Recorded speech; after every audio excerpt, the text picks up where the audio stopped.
थिबा स्थान रे 90% स्थान रे भारतीय जनता पार्टी प्रार्थी मानकर विजय होइतिबार आकलन जनमानसरू करने को मिलूँ जहाँ आम समस्त ओडिशावासी एक खुशीर खबर। आपण मैंने जानते जे भारतीय जनता पार्टी गोटे नुआ योजना करिछि। से योजनार ना हूँ सुभद्रा योजना। सुभद्रा योजना माध्यम भारतीय जनता पार्टी लक्ष्य आम सरकार को आसिले प्रत्येक माँ माने हेबे स्वावलंबी। प्रत्येक माँ पाखक जीव 50,000 टंकार भाउचर जो से माने निज गोड़े निजे छिड़ा हो पारे। गोटे घरे जदि 4 जण माँ अच्छा 4 जन पाखक जीव जिते जन अच्छा गोटे परिवार रे समस्त माँ मान पाखक सुभद्रा योजनार भाउचर जीव। ओडिशा रे गोटे सरकार अच्छी विजु जनता दल सरकार। एठी मिशन शक्ति आरंभ करागला। अटल बिहारी वाजपेयी आरंभ करथिले। परवर्ती समय प्रधानमंत्री नरेंद्र मोदी तार राशि को बढ़ेले।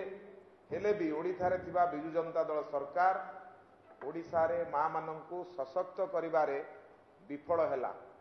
माँ माननकु सशक्त करि पारला नाही। माँ माननक नारे सेठु टंका नेइकिरी बाबू माने ऑफिसर माने हरिलुट कले। ना रहिला एसएसजी ग्रुप रो। तेणु एसएसजी माँ माननकु ओडिशा रे थिबा विजु जनता दल सरकार स्वावलंबी करि पारला नाही। तेणु भारतीय जनता पार्टी रो लक्ष्य भारतीय जनता पार्टी ओडिशा रे थिबा समस्त माँ माननकु पाखकु 50,000 टंकार भाउचर पठेब जहाकु सेमाने निजे खर्च करी निज गोड़े निजे छिड़ा हो पारे। परिवार भितर जेते जन सदस्य थिबे सबु सदस्य मानक पाखकु जीव। एभली एक अभिनव योजना जहाँ सारा ओडिशा रे जन आदृति लाभ करिछि। ए योजना को आहुरी प्रचार प्रसार करबा पई आसंता काली आपण मान जानिचंती आमर केंद्र मंत्री मान्य स्मृति ईरानी आसंता काली ओडिशा गस्तरे आसिबे। से 3टी स्थान रे साधारण सभा करिवे। प्रथम साधारण सभा से करिवे पारादीपर कुजंग ठारे साधारण सभा करिवे। द्वितीय सभा आली रे करिवे एवं तृतीय साधारण सभा रेमुना रे करिवे। बाकी थिबा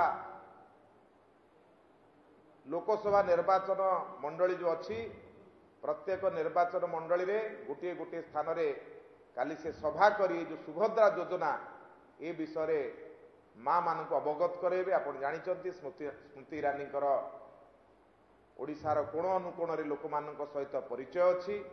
ए योजना को लोक मानक पाखे रखिबा पई आसंता काली स्मृति ईरानी गस्त आ तांकर गस्त निश्चित भावरे भारतीय जनता पार्टी को चतुर्थ पर्याय निर्वाचन रे सफलता आनीदेव एवं से सुभद्रा योजनार उपकारिता लोक मानक आगे रखिबे। अन्य राज्य रे भली जो योजना चली तार मध्य तुलना चित्र रखिबे। तेणु कालीर मान्य स्मृति ईरानी गस्त ओडिशा रे सुभद्रा योजना को क्रियाशील करबा पई माँ मानकु सशक्त करबा पई तांकर गस्त प्रभावी गस्त हबो एवं ए गस्त द्वारा भारतीय जनता पार्टी रो शक्ति मध्य ओडिशा रे आहुरी वृद्धि पाइबो। भारतीय जनता पार्टी एठी पूर्ण संख्या गरिष्ठतार सरकार करिबो। तेणु कालीर गस्त पई भारतीय जनता पार्टी तथा ओडिशार विभिन्न कोण अनुकोण जोठी काली जिबे समस्ते समस्ते निश्चित भावरे तार लाभ पाइबे। एवं पुणी मु आज अनुरोध करी आसंता काली जोठी जोठी भोट अच्छी समस्त जनसाधारण को अनुरोध करी आबाल वृद्ध वनिता समस्ते काली जातु निजर मत अधिकार साब्यस्त करंतु। प्रश्न नो प्रश्न। धन्यवाद।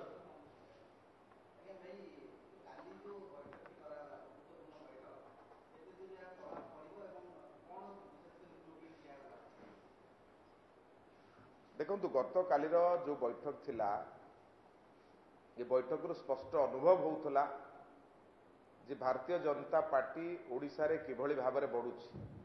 सारा भारत वर्ष जो 400 पार रो नारा दिया जाइथला तार एक आकलन आमे अध्यक्षक मोहर शुणा पाउथलु कोभली भाव में भारतीय जनता पार्टी बढ़ुची एवं ओडिशा रे विशेषकर ओडिशा रे भारतीय जनता पार्टी किभଳି भाବରେ बढ़ुची तार एक स्पष्ट चित्र आम आगे रखा जाइतिला एवं आमको गतकालीर स्पष्ट चित्र देखिला परे अनुभव हैला जे आमे ओडिशा रे निश्चित भाव में भारतीय जनता पार्टी 100 रु ऊर्ध्व सीट रे जीतुची आमे इठी बसुचु विभिन्न प्रबंधन निर्वाचन कार्य देखुचु किंतु भारत वर्षर जे सभापति से आम सांगे समय दौरान निर्वाचन परिचालना किभଳି भाବରେ होउची ता ऊपर जो समय दौरान प्रधानमंत्री आसते से विषय आलोचना करते एबे भारत वर्षर भारतीय जनता पार्टी सभापति 1.5-2 घंटार समय देले एथुर स्पष्ट अनुभव है भारतीय जनता पार्टी ओडिशा रे थिबा कार्यकर्ता जो माने निर्वाचन परिचालना करूचंती तांकू भारतीय जनता पार्टी केते गुरुत्व दिए ये निश्चित भाव में ओडिशार कोण अनुकोण रे काम करुथुबा भारतीय जनता पार्टी लक्ष लक्ष कार्यकर्ता मानक प्रति ये गोटे आह्वान थिला उत्साहजनक वार्तालाप थिला ये कार्यक्रम द्वारा ओडिशा रे काम करुथुबा लक्ष लक्ष कार्यकर्ता आहुरी उत्साही हेबे एवं भारतीय जनता पार्टी पे काम करिवे भारतीय जनता पार्टी रे टिकट पाइबा लोक अपेक्षा जो माने जितेबा पे काम करती अधिका गुरुत्व दि जाए एक कथा आपण दुईटी गस्तर अनुभव करिसेंती तेणु एटा भारतीय जनता पार्टी कार्यकर्ता मनोबल बढ़ेवा सहित आम समस्त मनोबल बढ़ौची जे भारतीय जनता पार्टी ओडिशा रे 100 रु अधिका सीट जीतिकी ओडिशा रे सरकार करिवे।